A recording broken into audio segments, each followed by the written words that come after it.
Okay, let's talk about tendon strength. Like, what is the optimal tendon strength protocol or strength training protocol for tendons? So, let's start. What do you see here? Do you see a tree or do you see a forest? Because this is I think, a common misconception regarding tendon strength. Because, yes, we have a tendon strength tree here. But in this forest, we have also tendon health, muscle strength, joint angle, meaning that this tendon strength thing isn't a vacuum thing. It doesn't happen in a vacuum. The only thing that leads into tendon injury is not a tendon strength thing. There are other factors which are maybe more important than your tendon strength, which factor into this tendon injury. All right? So, let's look at a couple of examples. Here we have the typical case of bicep injury in arm wrestling. Fully extended arm in the supinated position. I made a video about this, by the way, in my channel. So you can watch that. It was something like, thanks to Mike Israel, I don't have a bicep title name. But note here that these injuries don't typically come because your bicep tendon was too weak, but because your arm is in a hyperextended position, and your wrist is supinated, which puts your bicep tendon in extreme extension and also exposes it to bone compression. Like, hyperextended joint angles are dangerous because they usually involve bone compression to the tendon, which contribute to the injury. Over on top of the hyperextension, meaning the stretching of the tendon. So, key takeaway here is that you should avoid going into this position in which your tendon is super vulnerable. Like, no matter how strong the tendon here is, you are pretty likely to injure that bicep tendon if you are put into these kind of positions. So note this. Then if we look at this case where we had Sandris and Travis pulling, and Travis injured his rotator cuff muscle, the one which caused the internal rotation. Again, look at the Travis's angles here. You might think that the side pressure is not near its maximal range of motion in this movement. But if you watch this video I made, I put here this position. When your elbow is fixed, this is the maximal range of motion for this internal rotation, this angle. So Travis is kinda in the maximal range area regarding the side pressure. So again, we are talking about putting your arm in a position where the joint is hyperextended, in this case being the rotator cuff muscle doing the internal rotation, which might be the bigger cause of why Travis got injured, on top of untreated tendonitis, which he might have suffered. We don't know. He haven't talked about it. Then, let's talk about Morozov injured his inner elbow. But Morozov said that the inner elbow was painful for a long time, and he hadn't had time to let it heal, but he still continued pulling. So is this a case of weak tendons or untreated inflammation of the tendon? Again, remember, we are talking about the forest and not the tree being tendon strength. But here again, another tree in the forest of tendon strength is inflammation, untreated inflammation of the tendon. So take into consideration this. It's not just, I want to have some exercise which builds strong tendons.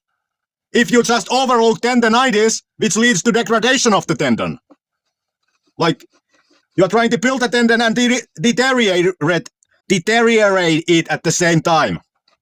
And then if we look at this section here, which is the golfer's elbow section, note that these muscles in this, I made a golfer's elbow video, by the way.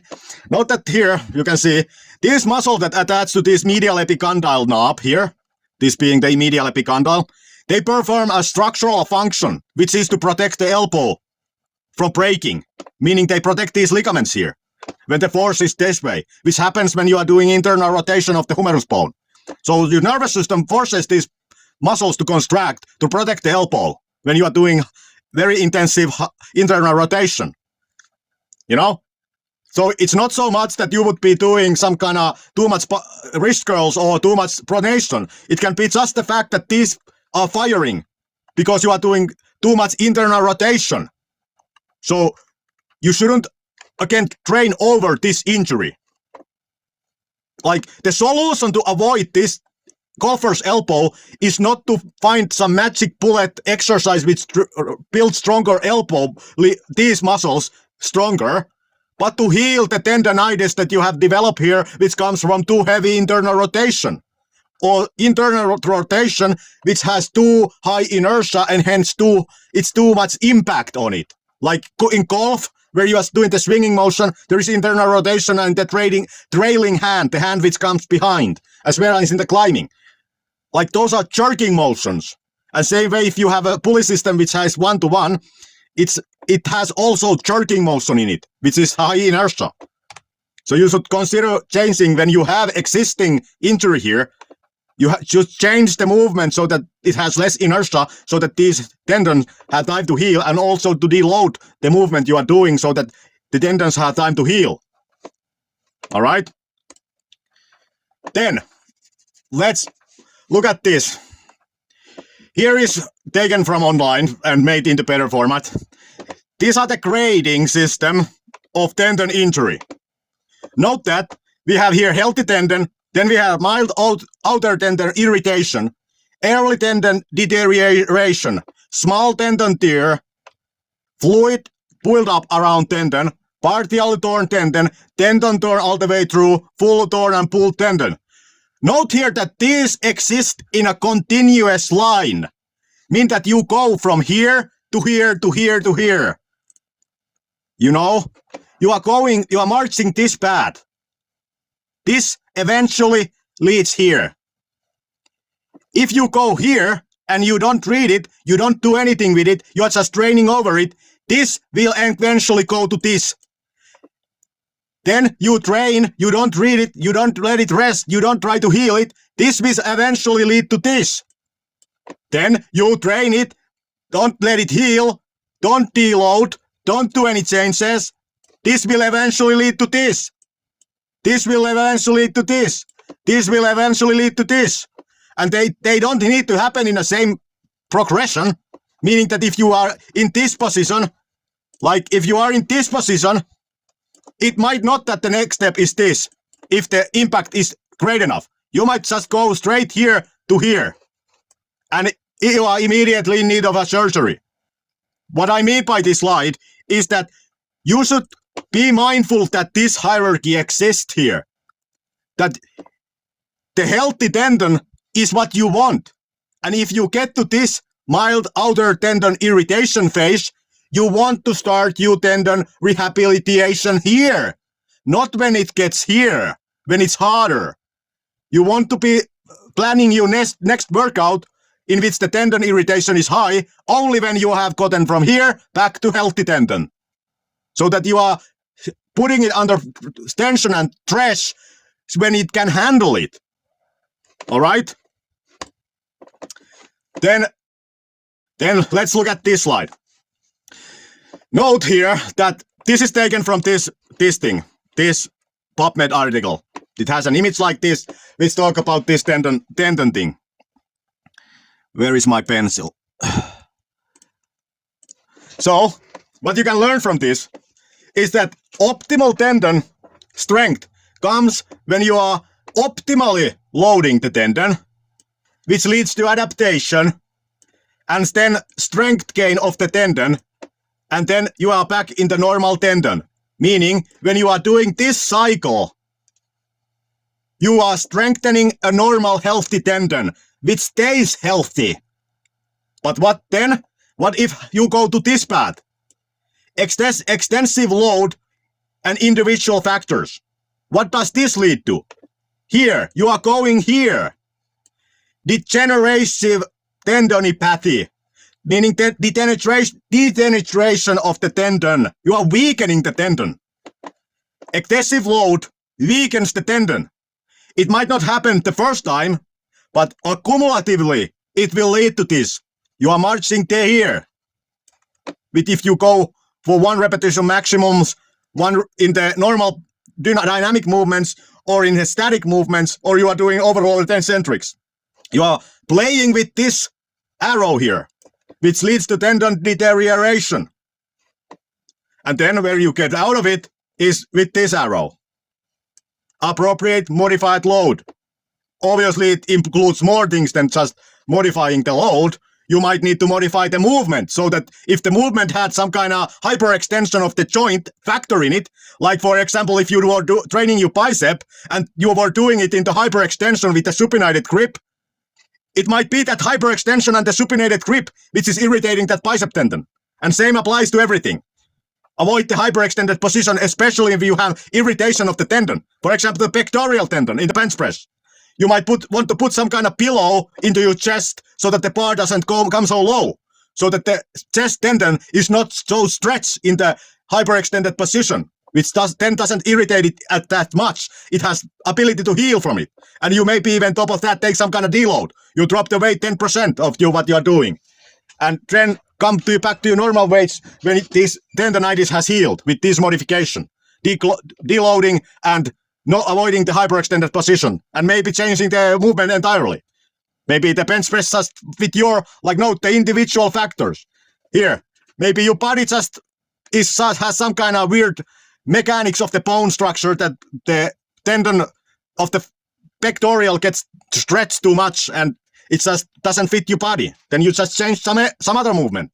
And it doesn't cause tendonitis, which you can do, and then the tendon has time to heal. And it doesn't have to lead to tendon deterioration, all right? But then also note here that unload. If you are doing too much unloading, meaning that if you have tendonitis and you just stop training altogether and are just laying at home, it will lead stress shielding here. Meaning that your tendon no longer has the ability to combat against stress, meaning load. If you just stop training completely until your tendon feels good, and then you go to the gym, now you have a weaker tendon, all right? Which again, then goes here. So you are, again, if you don't do anything, you just lay at home when you have tendon issue, and you just give it rest and don't do anything, then you are leading this arrow back to the tendon deterioration, all right? Because it loses its ability to resist forces. It becomes weaker. And how you then not go to this arrow is by going to this arrow. Optimized load. All right? You use the word optimized load. Unloading and optimized load. You are doing this or this and you are fine. You are not doing this or this. Meaning you are not using excessive load and you are not completely stopping putting the tendon under some stress if you have a tendonitis. And if you have not tendonitis, you have normal tendon, you don't just continuously overtax it with excessive load because it will eventually lead to deterioration of the tendon, which you will experience as tendonitis as the first step in the deterioration process, which then will lead to injury. All right? Here another study. Muscle and tendon adaptations to moderate load eccentrics via concentric exercises in young and older males. We are not going to look very much from this, but we are just going to read the last phrase. Notably, muscle and tendon adaptations appear to occur in synergy, presumably to maintain the efficiency of the muscle-tendon unit. All right? So what could we learn from that? The takeaway is that it's practically impossible to train your tendons aside from the muscle. So you could just say that train the muscle and the tendon will strengthen also in a way which doesn't lead to tendon inflammation. Because the tendon strength, regardless of how you train it, will mirror the muscle strength. All right? And then let's look at the final slide. Tendon strength realism. 1. Submaximal static hold, eccentrics and dynamic movements build tendon strength about as good because tendon strength is tied to muscle strength. Note here that muscle strength and tendon strength go together. All right? Then, 2. Overlooking tendonitis and training whatever way which irritates the tendon only weakens the tendon more. Note that if you have an existing irritation of a tendon, it doesn't matter do you do statics, do you do eccentrics, do you do dynamic movements. If they irritate the tendon, they will lead to weakening of that tendon and then eventually to injury. So again, think about the forest and not the tree about strong tendons, because it doesn't happen in a vacuum of just strong tendons, meaning tendon injuries do not occur in a vacuum. There are other factors which are more important than just the tendon strength. 10.3. Tendon injuries are not tied to weak tendons as much as they are to joint hyperextension and overlook chronic tendonitis. Remember the examples from the previous slide. Morozov had overlooked his tendonitis of the inside of the elbow and then it tore off. Many of these bicep injuries in arm wrestling happen because the hyperextended position of the arm. Very rarely people tore their tendon when the arm is not hyperextended, the joint is not hyperextended, and there is no previous inflammation of the tendon. It's extremely rare to see somebody tear a tendon if neither hyperextension or tendonitis are not in the factors in this. All right? So you're just looking at the tree of weak tendon tree in the forest of these tendon injuries is missing the forest from the trees. Okay, 4.4. Open on repetition maximum overloaded eccentrics and maximal static cause a lot of tendon inflammation, which can easily lead to tendon deterioration and hence weaker tendons and hence to injury. All right. Yes, there might be some science to it that one repetition maximums, overloaded eccentrics, and maximal static holds will, when you do them occasionally, be a little bit better than submaximal, doing the same with submaximal weights. There might be some validity to that they might be a little bit better when you do them occasionally and your tendon is healthy. But because they contribute so much tendon inflammation, it's not safe way to train, in my opinion, for the tendon strength using these principles, using maximal loads, repetitions, one repetition maximums, overloaded eccentrics and isometrics with maximal load, because they tax the tendon so much that they cause inflammation of the tendon, and hence you are entering that grading system of the tendon deterioration, which leads to the tendon rupture. You want to stay on the grade 0, in which you have healthy tendons. So you, in my opinion, even though these might be in some sense optimal way to train strong tendons, because of the inflammation factor in them, and because it's so, the accumulation of the inflammation is so gradual and you don't notice it before it is already bothering you a lot, I wouldn't play with these. You might do them occasionally, but you should also consider all the things you are doing which are contributing to these things. You know? Like, notice that these things, when you go to the gym and you train specifically for these things, it's not the only way in which these things occur. When you are pulling in arm wrestling practice somebody and the match stops because you are both equally strong, that's now a maximal static hold for you. You are already doing a maximal static hold there. When the other person spins you to the pad, you are doing overload eccentrics. Note that you are dealing with these two. Here, already when you are doing your practice pulling with somebody who is the same strength level. And if he is even weaker than you and you can barely win him, you might be dealing with on repetition maximums there. Note that you are accumulating so much tendon inflammation from these activities that it doesn't make sense to add these then to your strength training program, in a sense that now you are specifically exposing your tendons to these, even on top of what you exposed your body and tendons previously when you practiced arm wrestling. All right? So you should be take a good notice of this box, in that these are not just things you experience in the gym. These are things you are experiencing when you are doing arm wrestling, practice pulling, or whatever you're doing. And these, your body doesn't know what causes it. It is not that my body would be saying, I'm only letting this contribute to my tendon inflammation if it happens in a gym. Regardless where it happens, it contributes to the tendon inflammation. And hence, in my opinion, to add these things then to your strength training program when you are already exposed to factors like this is unreasonable. You are just exposing yourself to too much tendon inflammation, regardless how well this would train the tendon. And another point, which I haven't written here. Note that because we had here that muscle tendons strength and muscle strength are tied, let's consider this thought now. In how many strength training program do you have repeated maximum effort exercises, which you would do even every week? Notice that this is super rare in strength training programs, and usually in which they do occur, assume some kind of PED use, all right? Like the weightlifting programs of the Soviets or whatever, I don't remember. But anyway, there was some where they have high intensity and everything was maxed out, and they had a high level of tendon inflammation and joint inflammation, but the guys were on PEDs. You know, obviously it will improve the recovery from it. So if you just follow it, you will be screwed. You will develop tendon inflammation. And note that it's not even a maximally good way to develop muscle strength, because it's not usually a factor in a strength training program. Rarely do strength training programs put you to try your 1 repetition maximum every week, or even every other week, or even once a month. They usually do not even do 1 repetition maximums.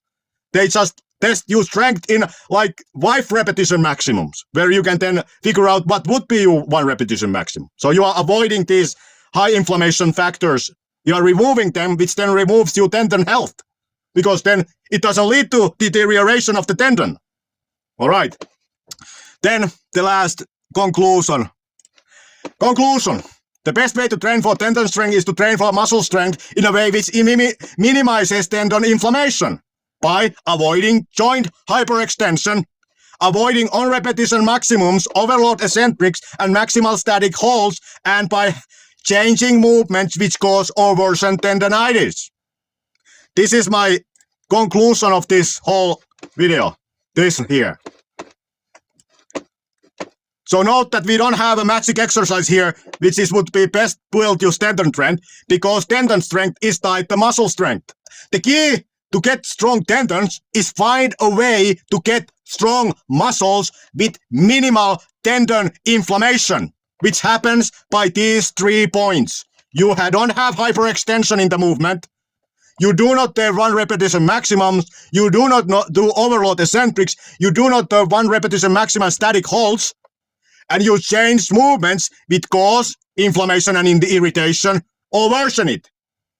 All right? So that's the key. You find a way to become strong without causing tendon inflammation, because strength of the muscle and strength of the tendon are tied. All right? That's the video. Subscribe, like the video, comment, bye.